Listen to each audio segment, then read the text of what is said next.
Olá, turma de Análise Matemática 1. Nesse vídeo, nós vamos demonstrar que o conjunto de números reais não é numerável, que é uma propriedade que os racionais não possuem, né? A gente já demonstrou nas exposições anteriores que o conjunto de números racionais, por incrível que pareça, ele é numerável. Existe uma bijeção entre o conjunto dos naturais no conjunto dos números racionais.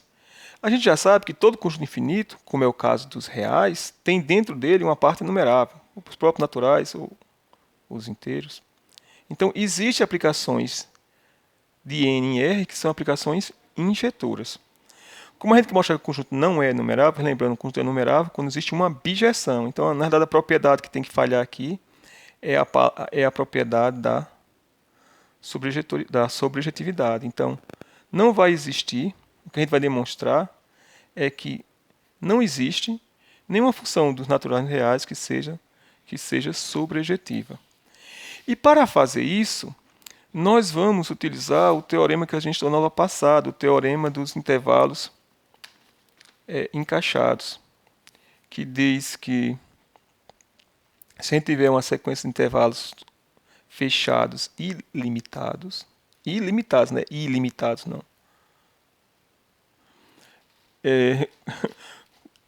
Encaixados, então tem sempre elemento que pertence a cada um deles. Então, qual é a ideia? A ideia é a gente encontrar, como a gente sabe, vamos lembrar aqui o termo dos intervalos encaixados. Se eu tiver uma sequência de intervalos encaixados, I1 contendo I2, contendo I3, e assim sucessivamente, todos eles encaixados e fechados, limitados. Então existe, o autor do livro colocou dizendo assim que existe um elemento que precisa de cada um deles, mas em outros trechos vai encontrar que a interseção de todos eles não é vazia. Ou seja, existe um número C que pertence a n para qualquer n pertencente aos naturais. Então, se a gente consegue encontrar intervalos com a propriedade de que, dada uma função já está definida, a função f já é uma função que é definida dos naturais nos reais. A gente quer mostrar que ela não é sobrejetora. Então, dada uma função f, se a gente mostrar que a gente tem uma sequência de intervalos fechados e limitados, tais que os elementos f de n não pertencem ao intervalo in, então a gente vai ter, por exemplo, como a gente sabe que existe um número c que pertence a in para todo n pertencente aos naturais, o f de n não pertence a in. C é um elemento que está em todos os in, portanto, f de n não pode ser igual a c, né? Porque ele não está em n nunca, e C é um elemento de n. Então, f de n é diferente de C para qualquer n pertencente aos naturais. Ou seja, ao nós encontrarmos essa sequência de intervalos fechados e limitados, a gente está mostrando na verdade que a função ela não é sobrejetora, né? Tem um elemento no contradomínio que não é imagem de nenhum elemento do domínio. Então, a ideia da demonstração vai ser essa, vai ser encontrar uma sequência de intervalos fechados e limitados, para os quais nenhum elemento da imagem f de n, nenhum não, dado n, o elemento f de n, que está na imagem, não pertence a esse intervalo fechado e limitado. Então, para fazer isso, eu vou voltar aqui para a nossa ideia de sempre que possível procurar fazer uma analogia com a reta. Então, suponha que é dada uma função f, de naturais nos reais. Então, tem um número f de 1. Está na imagem da função, dentro dos reais. O conjunto dos reais ele não é limitado. Então, eu posso escolher aqui elementos à direita do f de 1. Por exemplo, f de 1 mais 2, f de 1 mais 1. Eu posso escolher vários. Vou escolher um deles qualquer. Poderia ser f de 1 mais 1 mesmo. Escolhi um elemento aqui que vai ser o começo de todos os meus intervalos, vai ser o A1.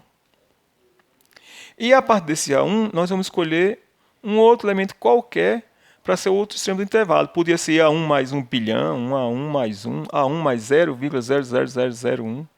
Mas vai ser um outro ponto qualquer aqui, que eu vou chamar ele de B1. Isso aqui é tudo possível fazer porque nós estamos dentro de um corpo ordenado. Bem, agora a gente já tem então que o f de 1 não pertence a I1. Esse é o nosso primeiro intervalo. Para nós, os intervalos IN, eles vão ser sempre escritos da forma AN, BN. A gente quer aqui construir uma sequência infinita de intervalos. Então nós vamos ter que usar a indução aqui. O autor do livro não está dizendo isso, mas o que ele está fazendo lá é utilizando a indução matemática, pessoal, quando vocês forem estudar pelo livro. Bem, agora vamos analisar. Se todos os valores da função estivessem fora desse intervalo, o f de 2 estivesse fora, f de 3 e assim sucessivamente, a gente já teria a nossa sequência de intervalos encaixados. O I1 é isso aqui, o I2 também, o I3, todos eles são iguais. E nesse caso também não tem nenhum problema, porque se todos os números da função, todos os elementos da imagem da função, né, não estão nesse intervalo, é porque essa função não é sobrejetura. Né? Qualquer elemento aqui dentro não pertence à imagem da função e a função não é sobrejetura. Então, na verdade, é como se fosse um jogo. A gente quer mostrar que a função não é sobrejetora, mas a função ela teima. Ela quer ser sobrejetora de todo jeito. Então, o melhor caso aqui seria quando todos estivessem fora desse intervalo e a função não é sobrejetora. O pior caso é quando a função diz, não, peraí, eu quero entrar aqui dentro, de todo jeito. Eu vou arrumar um jeito de ser sobrejetora. Então, nós vamos considerar sempre esse pior caso. Quando o f de 2 cai aqui dentro desse intervalo. Quando o f2 cai dentro do intervalo, agora eu vou colocar aqui os valores da função sempre em vermelho, ele vai ser um elemento desse intervalo. Mas ele é um elemento, ele não pode estar em dois ao mesmo tempo, ele não pode ser igual a A1 e B1, porque aqui A1 é menor que B1.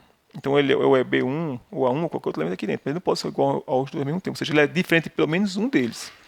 Se ele for diferente, por exemplo, do A1, ele poderia ser o B1, poderia estar para cá, ele poderia estar para cá, por exemplo. Vou colocar aqui o vermelhinho, F de 2. Por ele ser diferente do A1, o f de 2 é maior do que A1. A gente está supondo que o f de 2 está aqui dentro. Os elementos aqui dentro são aqueles que são maiores ou iguais que B1, maiores ou iguais que A1 e menores ou iguais que B1, intervalo fechado. Por ele ser diferente do A1, então o f de 2 é maior do que o A1, ele está à direita.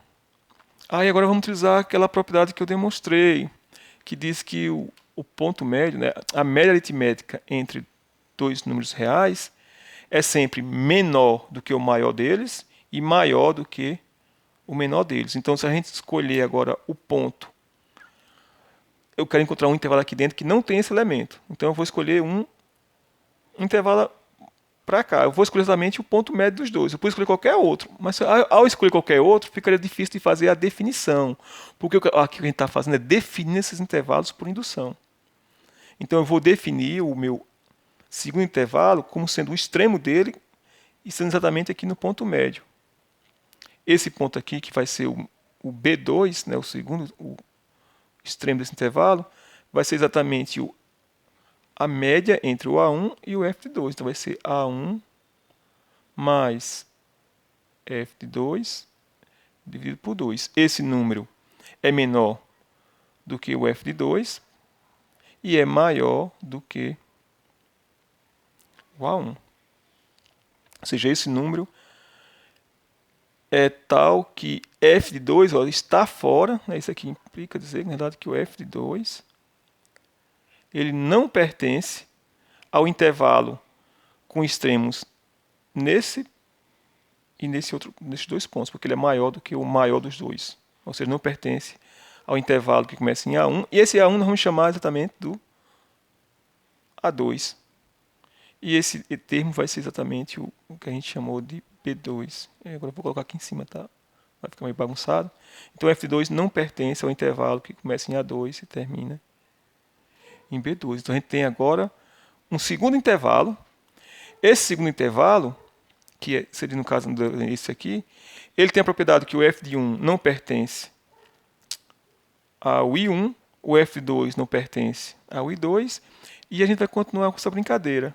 Aí você pode dizer, professor, mas e se o f de 2 não fosse, a gente supôs que o f de 2 fosse diferente de de A1, tá para cá. Mas se o F2 fosse exatamente igual a 1, se o F2 fosse exatamente igual a 1, aí não tinha problema nenhum. A gente pegava agora, usaria a mesma ideia, dizendo agora que o F2 é diferente do B1. Porque isso que a gente fez foi dizendo que o F2 era diferente de A1. Se ele não fosse diferente de A1, fosse igual a A1, você trabalharia com o B1 e faria a mesma coisa. Pegaria aqui o ponto médio entre F de 2 e B1. Né? Só que nesse caso, quando a gente pegasse o ponto médio entre F2 e B1, você iria considerar o intervalo que seria estar para a direita. Né? Esse aqui que seria o seu novo A e esse aqui o seu novo B. Então essa é a ideia da demonstração. E a gente vai poder fazer isso sem nenhum problema. Né? Porque a gente faz fazendo por indução, a gente já fez o primeiro caso aqui, supondo que para N números, para N intervalos, aliás, é sempre possível você fazer isso, porque qualquer intervalo tem sempre dois extremos, e o número que está dentro deles tem que ser diferente pelo menos um desses extremos, não pode ser igual aos dois ao mesmo tempo. Então vamos escrever isso. Que na realidade é exatamente essa explicação aqui que eu fiz. Você poderia mesmo pausar o vídeo e tentar escrever toda essa demonstração. Então vamos lá. Então seja f uma função dos naturais nos reais, uma função dada. Então a gente já tem que essa função ela já está dizendo que existe. A gente vai demonstrar que para essa função dada é sempre possível você encontrar dentro dos reais elementos que não estão na imagem da função. Então, seja ficou feio, né? A1 pertencente aos reais, tal que esse número A1 ele é maior do que f de 1. Isso pode ser feito sempre, por que mesmo? Porque existem muitos números reais maiores do que f de 1, nada existe infinitos. E B1, um número de pessoas reais, tal que A1 é menor do que B1. Tá aí, f de 1 não pertence ao intervalo fechado com extremos em A1 e B1. Agora, se o livro ele já vai do f de 1 para o f de n, tá? Eu vou reescrever aquela mesma parte que eu acabei de explicar para o f de 2, embora não precisasse, mas só por uma questão didática, de você entender o que está acontecendo. Para muitas pessoas eu acho que isso deve ser uma chatice, mas é sempre bom explicar, porque nem todo mundo pega as coisas de primeiro.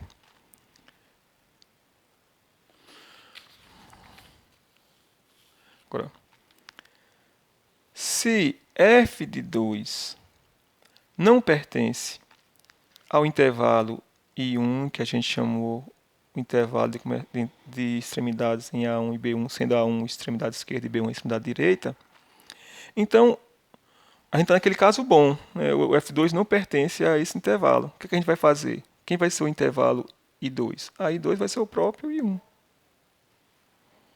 Ainda vale, né? Que são intervalos encaixados. Os dois são iguais. Aí nesse caso não tem problema nenhum. O problema ocorre quando o F2 pertence. Então agora, se o F de 2 pertence ao intervalo I1, aí nesse caso vamos relembrar qual foi a nossa forma de pensar. Vou colocar aqui novamente mais uma vez o desenho.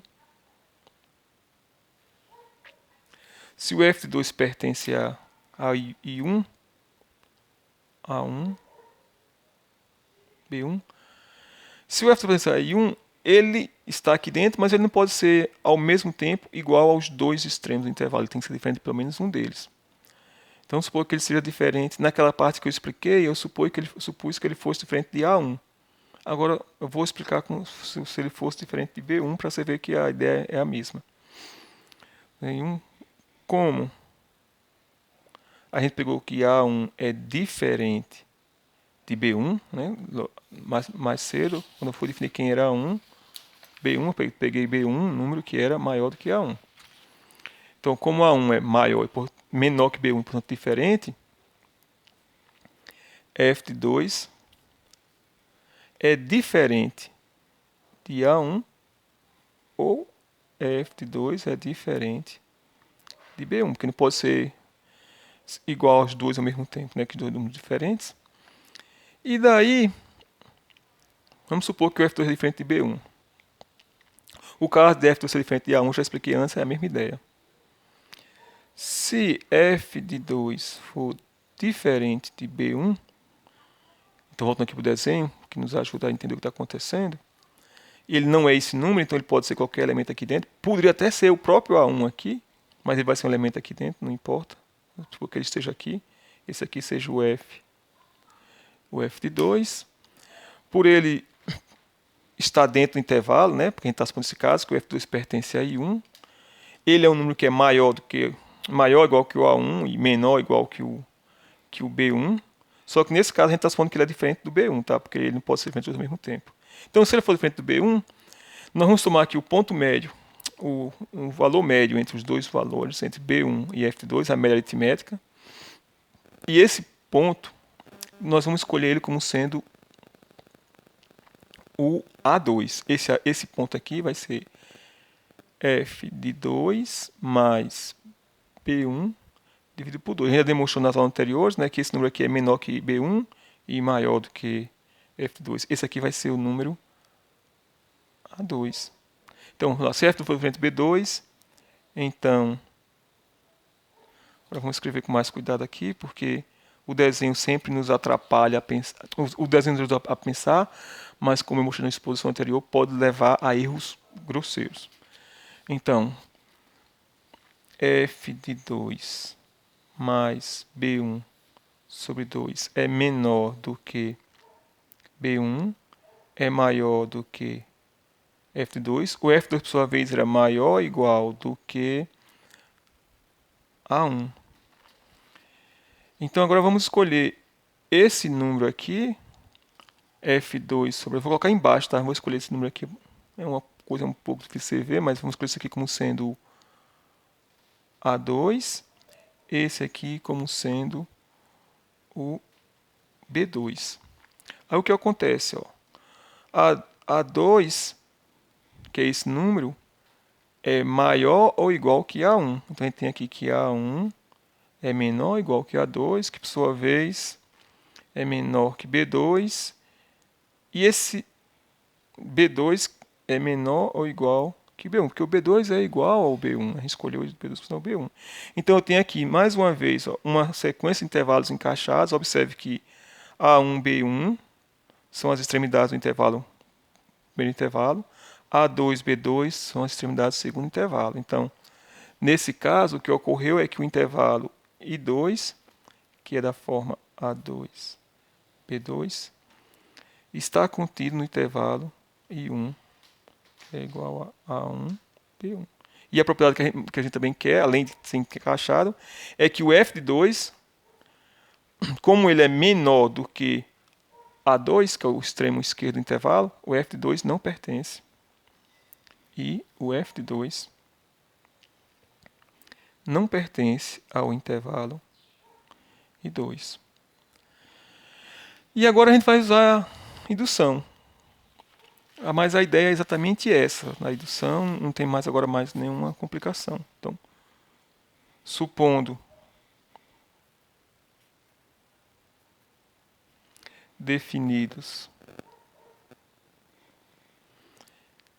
I1 contendo I2, contendo I3, contendo o elemento IN, ou seja, definir o enésimo intervalo encaixado. Supondo definir esses intervalos aqui, vamos definir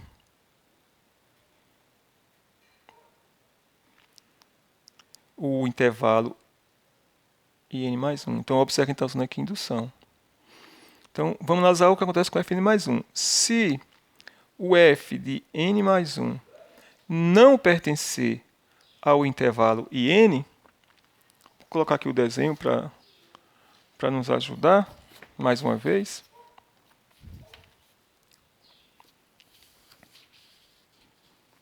Vou pegar uma folha em branco. Então, a ideia mesma anterior. Aqui é o AN, BN.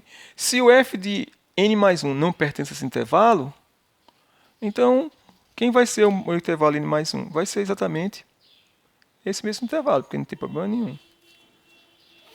Então, se o f não pertence a n, então o intervalo in mais 1 é escolhido como sendo exatamente igual a n, ele está definido. Aí, por indução, você pode definir para qualquer valor de n. Agora, se, e esse é o pior caso, o f de n mais 1, a função QT mais c sobre a ejetora, pertence ao intervalo in, que é o pior caso, que é esse caso aqui, ele está aqui dentro. Está aqui em vermelho, sempre estou colocando o f de n está aqui dentro. F de n mais 1, aliás. Se o f de n mais 1 está aí dentro, o que é que a gente vai fazer? Nós vamos usar que ele é diferente de uns dois. Digamos que isso é diferente do bn. Não, vai ficar do bn, não, que isso é diferente do an. E eu vou pegar o ponto médio aqui entre os dois. E agora esse ponto vai ser o meu bn mais 1. E o an vai ser igual ao an mais 1. Essa é a ideia, bem simples. E esse ponto aqui é exatamente o ponto médio, tá? É f de n mais 1 mais an sobre 2. Então, se f de n mais 1 pertence a n, então f de n mais 1. Primeiro, não pode ser igual aos dois ao mesmo tempo. É diferente de an ou f de n mais 1 é diferente de bn. E como pertence, né? E f de n mais 1 é menor ou igual que bn e maior ou igual, porque pertence ao intervalo. Aí vamos supor que seja diferente de eu falei que an, né? Suponha que f de n mais 1 é diferente de an. Isso quer dizer que os números são diferentes, então a média aritmética entre eles é menor do que o maior, que no caso aqui é fn mais 1, porque ele é maior ou igual. Como é diferente, então fn mais 1 é maior que a n. Então a média aritmética é menor do que o maior, fn mais 1, e maior do que o menor, que é a n. Logo, como é diferente, é maior ou igual, logo, f de n mais 1 é maior do que a n, e daí f de n mais 1 mais a n sobre 2 é menor do que o f de n mais 1 e maior do que a n. E esse número aqui, nós vamos chamar ele de b índice n mais 1. E esse an nós vamos chamar de a índice n mais 1. Escolhendo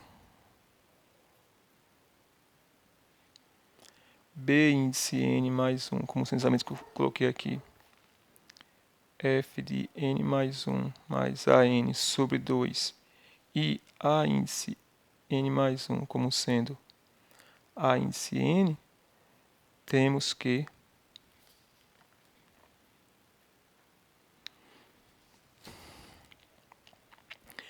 f de n mais 1 não pertence a esse intervalo, né, porque ele é maior do que o extremo desse intervalo, não pertence ao intervalo a n mais 1, bn mais 1, que a gente está chamando de índice in mais 1. E, claro que ele vai valer a parte dos encaixados, né? A gente tem que a índice n ainda... na realidade, a índice n é igual a índice n mais 1. Então, a índice n, eu quero que a índice n é menor ou igual do que a índice n mais 1, que, por sua vez, é menor do que o B índice n mais 1, porque a média aritmética é sempre maior, e por sua vez é menor. O Bn mais 1, que é esse termo, ele é menor do que o Fn mais 1. Vou até colocar assim. Mas só que o Fn mais 1, ele é menor ou igual, está bem aqui em cima, do que o Bn, elemento do intervalo. Então ainda vale a parte dos intervalos encaixados. A n é menor ou igual que n mais 1, que é menor do que Bn mais 1, que é menor ou igual que Bn. E, portanto, o intervalo de ordem n mais 1 está contido do intervalo de ordem n. Então a gente definiu um novo intervalo que é fechado, limitado, está dentro do intervalo anterior. Então, com isso, a gente definiu uma sequência de intervalos encaixados no qual f de n não pertence a nenhum deles. Então, por indução, está definidos os intervalos encaixados. Então, conclusão. A conclusão é que, para qualquer que seja n pertencente aos naturais, existe um intervalo IN fechado e limitado,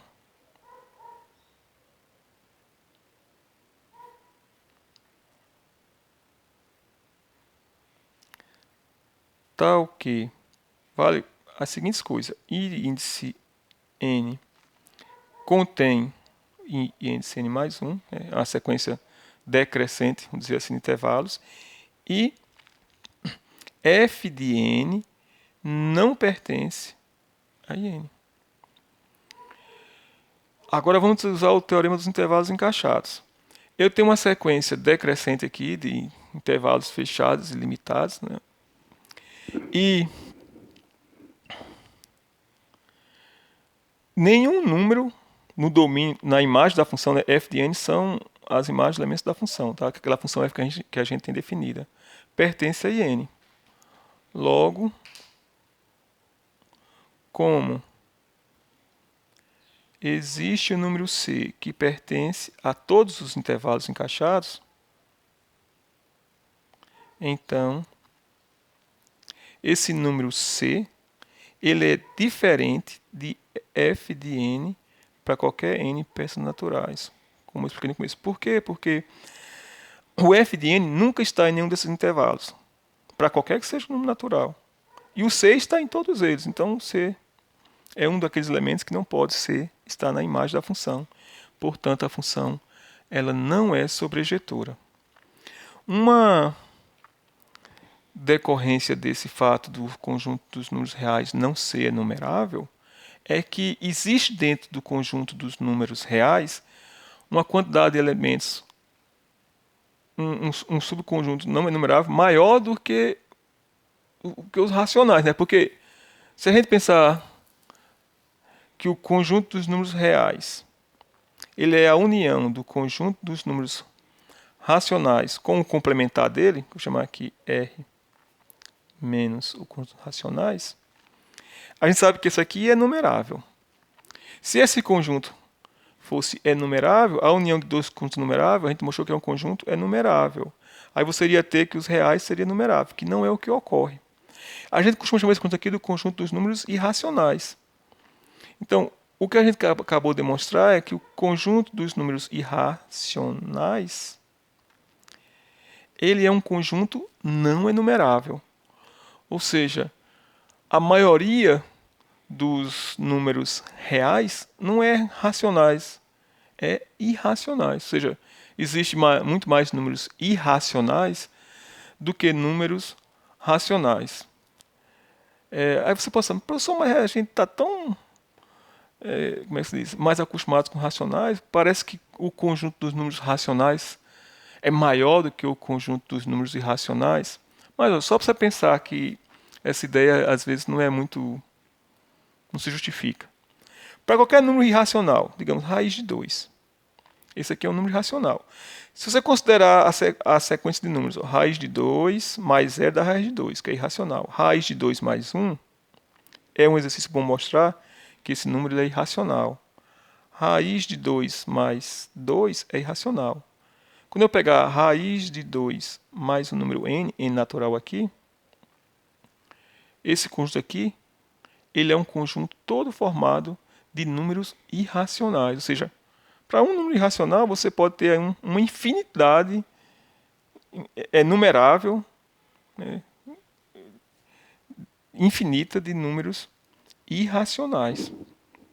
Então, na verdade, faz sentido mesmo que existam mais números irracionais do que números racionais. Eu peguei o raiz de número, poderia ser π, poderia ser qualquer outro número irracional. Bem, pessoal, esse vídeo já está muito longo, eu não costumo fazer vídeo muito longo.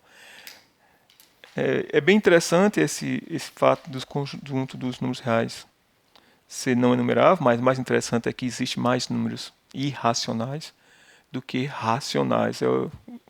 O mundo é formado por mais pessoas irracionais também. Então, obrigado por ter assistido e até a próxima exposição.